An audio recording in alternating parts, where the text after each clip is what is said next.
No one tells you this up front, but starting from zero with money doesn't just feel inconvenient.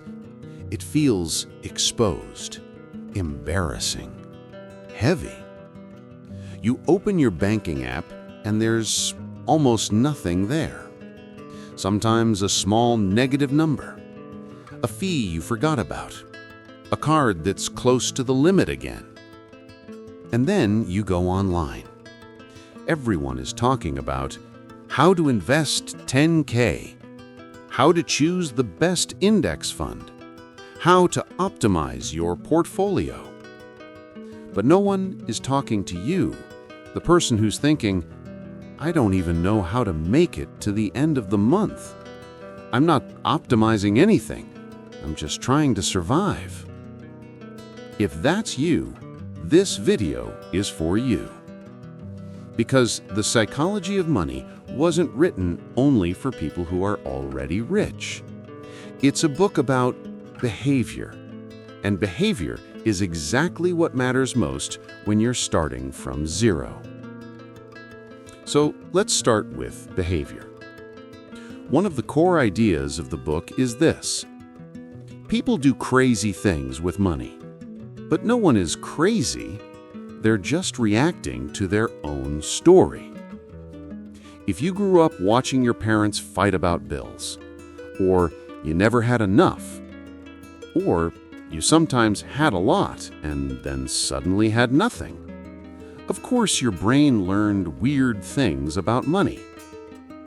Maybe you learned, when there's money, enjoy it now because it disappears. Or, money is stressful and always leads to conflict. Or, I'm just bad with money. That's who I am. So when you get your paycheck now, you're not just dealing with numbers. You're dealing with childhood memories, fear of repeating the same mistakes, and a quiet belief that you'll mess it up anyway. Understanding this doesn't magically fix your situation, but it does something important. It shifts the story from I'm a failure to I'm someone whose brain adapted to chaos, and now I'm learning a new way. From zero, that mindset shift matters more than any spreadsheet. Almost every piece of money advice online starts in the wrong place. It says, invest for the long term. Take advantage of compound interest. Maximize your returns. And that's all true for someone who is stable. But if you're starting from zero, your first goal is not to beat the market. Your first goal is to get out of constant financial danger. In psychology terms, your brain can't think clearly about the future while it's in survival mode today. So, the first principle from The Psychology of Money for people starting from zero is this. Focus on avoiding disaster before you worry about getting rich.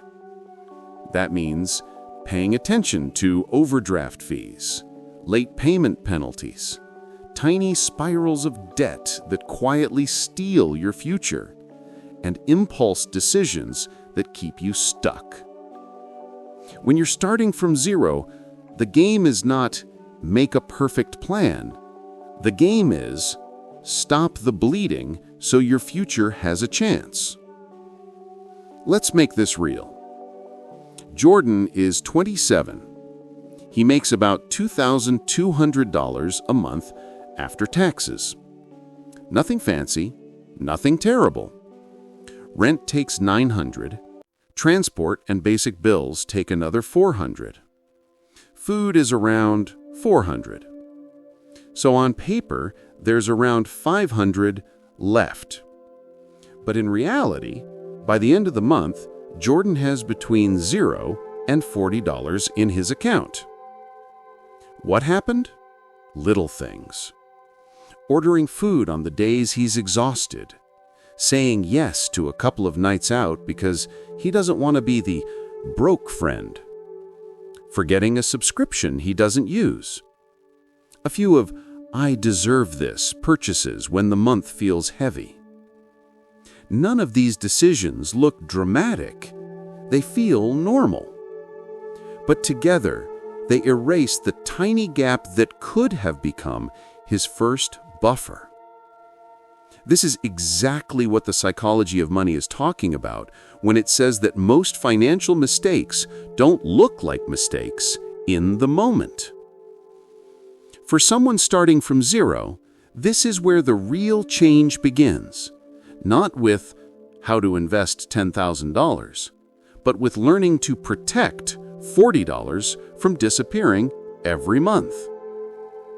The book has a simple but brutal truth. Building wealth has little to do with your income and a lot to do with your savings rate. When you're starting from zero, your savings rate doesn't need to be impressive. It just needs to exist. For Jordan, that means instead of drifting to the end of the month and hoping there's something left, he chooses one rule. The first $40 of every paycheck is not for spending. It's for my future buffer. $40 is not exciting. It doesn't look like wealth. It doesn't impress anyone. But psychologically, it does something huge. It tells his brain, I'm not just surviving anymore. I'm building something. After a few months, that tiny habit could mean $120, then $240, then $360 tucked away in an account he doesn't touch. Is that financial freedom? No, but it's not zero anymore. And that changes how you feel, how you sleep, how you make decisions. From the outside, it looks like nothing. Inside your head, it's the beginning of a new identity. Someone who keeps promises to themselves with money. There's another idea from the psychology of money that's incredibly important when you're starting from zero. You don't need a high IQ to do well with money. You need a high tolerance for patience. If you're starting late or starting from nothing, it's tempting to chase fast results.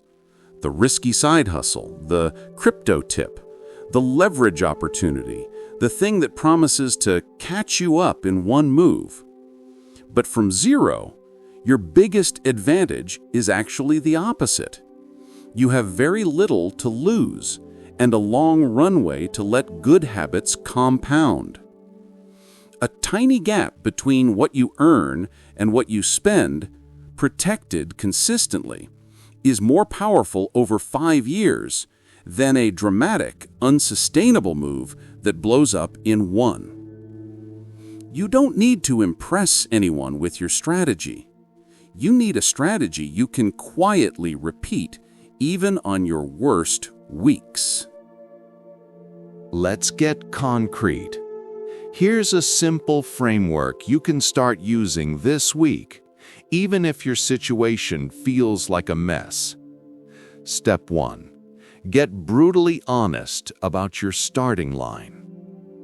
Most people who are starting from zero avoid looking at the real numbers. They guess, they round, they say around. That avoidance keeps you stuck. Spend one evening and write down how much you actually make after taxes. Your fixed expenses, rent, bills, minimum payments. Your flexible expenses, food, transport, extras. Your debt numbers, even if they scare you. No drama, no self-hate, just reality on paper. In the book's language, you're understanding the context behind your decisions. You can't change behavior if you're lying to yourself about the situation. Step 2. Protect yourself from your worst habit first. Everyone has one money habit that does the most damage. For some people, it's late-night food delivery. For others, it's random online shopping. For others, it's saying yes to every social plan because they're afraid of looking cheap. Don't try to fix everything this month. Pick one habit that repeatedly sabotages you and create a simple psychological rule, like no financial decisions after 10 p.m. Or, if it's over $50 and not essential, I wait 24 hours. Or, I only order food on Saturdays, never on weekdays. This is straight out of behavioral psychology. You're designing a constraint that makes the worst choice harder. You don't need to become a different person overnight. You just need to protect yourself from the habit that does the most damage. Step 3. Build your first tiny buffer and keep it invisible. Your first goal is not investing. Your first goal is not going backwards. Choose a small amount you can realistically set aside every month or every paycheck.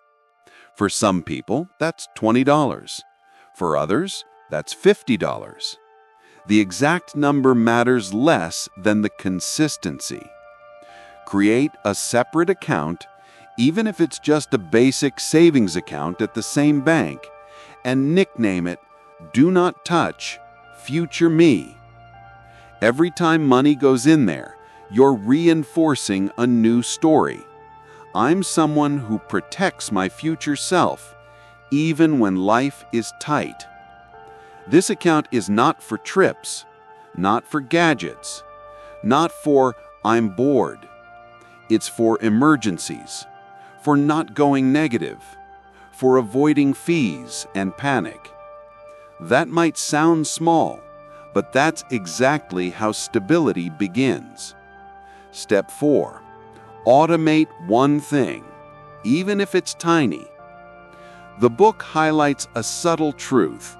People do better with money when good behavior is the default, not a constant act of willpower. If your brain is tired, stressed, overworked, don't design a plan that depends on you being disciplined every single day. Automate one small transfer per month. For example, on the day after payday, $30 automatically moves into your Future Me account. If that feels scary, start with $10. You can always increase later. The point isn't the size. The point is that something good happens without you having to decide from scratch every time. That's behavior design. That's money psychology working in your favor. Let's address the quiet fear behind all of this. What if I'm too late? What if everyone else is already ahead and I'll never catch up? Here's the uncomfortable truth. Yes, some people started earlier than you. Some people had help you didn't have. Some people made fewer mistakes. But the psychology of money makes a point almost no one talks about. Wealth is not a race against other people. It's a relationship between your expectations and your reality. If your expectations are built on Instagram, you will always feel behind. If your expectations are built on progress from your own starting point, you can feel deeply successful even with quiet, normal numbers. Someone who starts with nothing, learns to save $50 a month, and slowly increases that to $200 over a few years, has changed their life more than the person who jumped from $50K to $70K in the stock market without changing their behavior at all. You're not competing with their timeline. You're upgrading your own. Maya is 24. She works in retail. Her schedule changes every week. She has around $1,800 coming in on average, a credit card with $1,200 of balance, no savings, and a constant panic about one bad month. She doesn't start by trying to pay off everything in 3 months. She doesn't start by learning to trade. She starts with 3 moves. 1. She lists all her bills and payments and sets reminders 3 days before each one is due. No more late fees. 2. She chooses one rule. If it's not food, medicine, or transport, I never use my credit card. 3. She sets up a $25 automatic transfer into a small savings account every payday. After 3 months, her life doesn't look glamorous. The card still has a balance. The job is still tiring. Her savings are only at $150. But something invisible changed. No more late fees, no more going negative at the end of the month, and for the first time, she has any cushion at all. That's what real, non-cliché progress looks like when you're starting from zero. It's not a movie. It's boring, quiet, and incredibly powerful. You can read The Psychology of Money and nod your head at every chapter. You can agree with the concepts, highlight the quotes, even recommend the book to your friends. But nothing in your life changes until your daily behavior shifts. Not your mood, not your motivation, your behavior. The way you respond when you feel anxious on a Friday night. The way you act when you see a sale online. The way you treat the first $20 of every paycheck. That's the real game. And starting from zero doesn't disqualify you from that game. It just means your first wins look small from the outside and massive on the inside. If you're watching this and thinking, I get it, I understand the psychology, but I still struggle to know what to actually do each day. That's exactly why I created 30 Days to Build Wealth Habits. It's a practical 30-day challenge to transform your money behavior, starting from wherever you are right now. No complicated budgets, no unrealistic rules. Just one clear, simple task each day to help you understand your real starting point, create small but powerful money rules, build your first buffer, and design habits that you can actually keep when life gets stressful.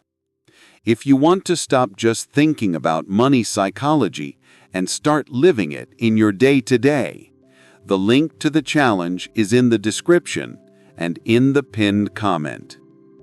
Starting from zero isn't a sentence, it's a chapter. You didn't choose everything that happened before this moment. You didn't choose the family you were born into, the economy you grew up in, or the mistakes you made when no one had taught you any better. But from here forward, you do get to choose how you respond. You can keep drifting, hoping that one day more money will magically fix everything. Or you can start small, start quietly, and start now. Protecting $20, changing one habit, building one tiny buffer, and letting those choices compound into a future you're not afraid of anymore. Thanks for being here. Take a breath. Look at your real numbers. Make one small decision today that your future self will thank you for. And I'll see you in the next video.